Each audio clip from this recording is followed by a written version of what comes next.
Ating munang makakasama si Ka Eric, no, sa ating pong nagpapatuloy na event sa sila ngayon, area sila ngayon partner sa Bay Batangas. Lian, Batangas, kasama si Sheena Torna. Sheena? MJ, Admar at Dr. Bato noon, magandang umaga. Nagpapatuloy ngayon ating special coverage dito sa One She, One Nation at Kalinisan Tatag ng Bayan. Particular dito mga kapartner sa Matabungkay, Lian, Batangas. Kanina nga mga kapartner, nakita nyo nga sa aking likuran kanina nung recent live report ko kanina ay mga iba't ibang volunteer nga mula sa iba't ibang organisasyon yung sumama at makikita mo sa kanilang mga mukha ang kasiyahan kasi nga naging kabahagi sila sa inisyatibo ni Pastor Apollo C. Kibuloy. May mga basura mga kapartner na mga iba't ibang sachet, na mga produkto, bote, kahoy na nakapaligid or mga nakakalat lang doon sa beach resort. Kanina nga at hindi nawawala talaga na kasama natin sa mga aktibidad natin is yung kasama natin na isa sa mga SMRI anchor natin na si Kapartner Jeffrey Ka Eric Celis. Sir Ka Eric, sir, magandang umaga napapatuloy yung ating special coverage. Alam mo naman, bigyan natin trivia yung ating mga kababayan. Itong Matabungkay Beach Resort dito sa Lian, Batangas, year 80s, 90s. Kilalang kilala ito, Kapartner Eric, di ba? Na mga Pilipino kasi kung sa Luzon, ay kung kumbaga sa Visayas, may mga Boracay, sa Mindanao, may Samal Island. Dito naman sa Luzon ay kilalang kilala itong Matabungkay Beach Resort kung saan ito yung mga paboritong puntahan or shooting ng mga pelikula ng mga artista.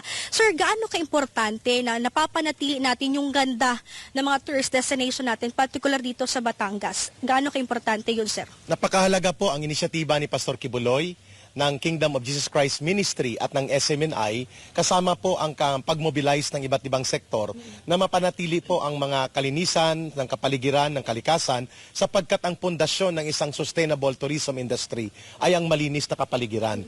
At nakita natin, kapag buhay po ang lokal na industriya ng turismo, buhay din po ang local industry ng kabuhayan at ekonomiya ng komunidad.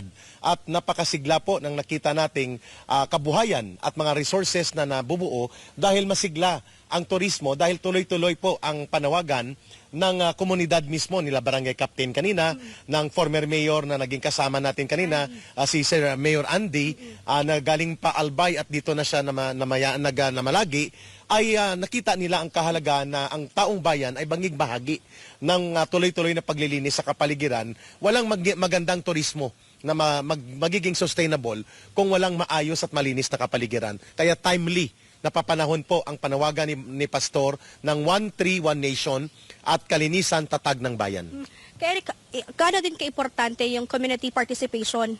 Kasi siyempre, itong advocacy ni Pastor, environmental advocacy program ni Pastor, gaano ka-importante yun? Kasi si Pastor, itong inisyatiba ni Pastor, hindi lang to one time, big time ka Eric Ito yung continuous na gagawin ni Pastor, hindi lang ngayon kung dadalhin niya hanggang sa Senado. Gaano ka-importante na may community participation ka Eric? Ang community participation nagbibigay ng kolektibo at sama-samang pagkilos ng taong bayan, partisipasyon ng iba't ibang sektor at sense of ownership sa isang program. Maganda po ang advocacy ni Pastor na ginawa dahil hindi ito one time, big time, hindi seasonal, hindi rin po siya pang promotions.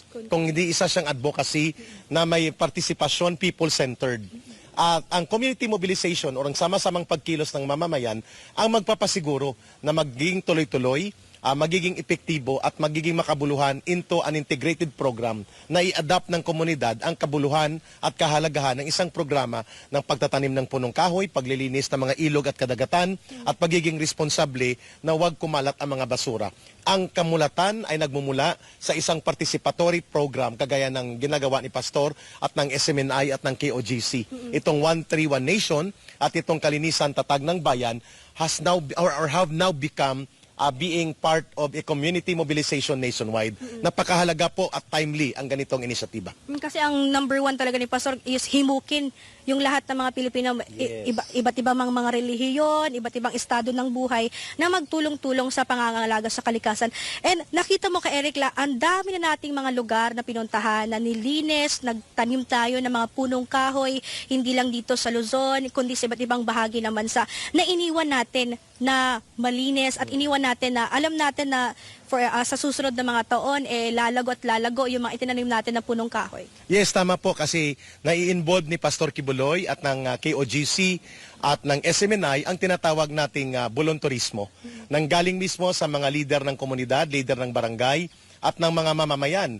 Kasi hindi pwedeng artificial. Ang sustainability ng isang programa at advokasya ay nanggagaling kapag ito'y nagiging matagumpay kapag niyakap at tinanggap ng mamamayan. Yan ang legacy. Kaya pag umaalis tayo, hindi lamang ang memorya o yung mga memorable things of immersion and integration sa community, kung hindi naiiwan natin sa kamalayan ng taong bayan ng isang komunidad na ginawa natin, at yun ay magiging daan ng kanilang tinatawag na social lessons.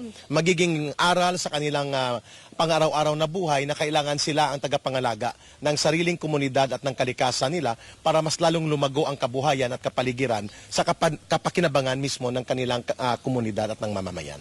Maraming salamat kay Eric. No? And to think, Eric, itong Sunshine Philippines Movement, itong inisyatiba ni Pastor ay nabuo to year 2005 pa. Iba't ibang lugar na yung pinuntahan natin. So ngayon kay Eric nagpapatuloy yung ating clean-up drive dito or cleanliness drive dito. Anong masasabi mo or anong mapapayo mo doon sa mga kababayan natin na kailangan maging disiplinado sa pangangalaga or pagtatapon ng basura sa pangangalaga ng ating inang kalikasan? Ang disiplina nagmumula sa kamulatan at kamalayan. Discipline cannot be artificial. Ito po yung isang lessons, among the lessons learned ko sa aking partisipasyon sa mga programang ginawa ni Pastor Kibuloy, because hindi po magiging matagumpay ang isang pamahalaan, ang isang proyekto at programa kapag hindi ito tinanggap at niyakap ng mamamayan. Kaya para sa akin po, ang tagumpay ng isang pamahalaan at isang programa nito o anumang kanyang direksyon, kapag niyakap at sinamahan ng mamamayan, sigurado magtuloy-tuloy yan.